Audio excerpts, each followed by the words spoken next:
Now, it's 12 months since the horse meat scandal erupted into the headlines. Shocking revelations followed one after another as major retailers discovered their beef, pork or lamb actually contained traces, or worse, of horse. But for some in the Midlands, the scandal was actually good for business. Our rural affairs correspondent, Gregory-Kumar, has been investigating. Who's done well out of all this then? Well, Nick, it's people like this butcher.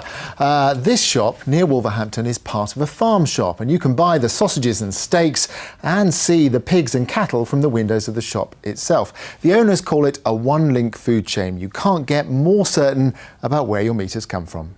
Right, when the horse meat scandal broke, it really took off in a big way, and we enjoyed about a 40% surge in meat sales as people lost faith in supermarkets and long food chains and decided to come to places like high street butchers and farm shops where they knew where the food had come from.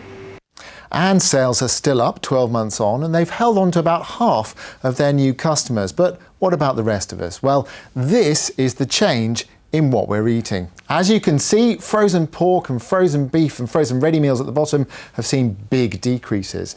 But look at the frozen burgers just above them. That's where the horse meat scandal started, and sales are down by just 1%. Now that's all thanks to heavy promotion and discounting. If it's cheap enough, we'll still eat it.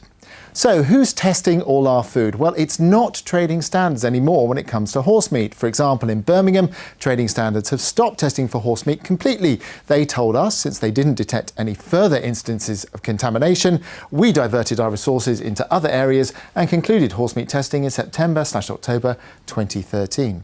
One other reason trading standards have stopped testing, increasing testing by food companies themselves, though of course that does carry a cost. It is a bit of an on-cost to the business because each species analysis is £126 per analysis. And if you can imagine, we take a delivery of meat once a week. That would mean that would cost us £25,000 a year just to check the meat coming in is what it says. Well, a year after the horse meat scandal, many of us have gone back to buying meat based purely on how affordable it is. But for a good proportion of shoppers, knowing exactly where our meat has come from is now much more important than it was 12 months ago. Nick. David, thanks a lot.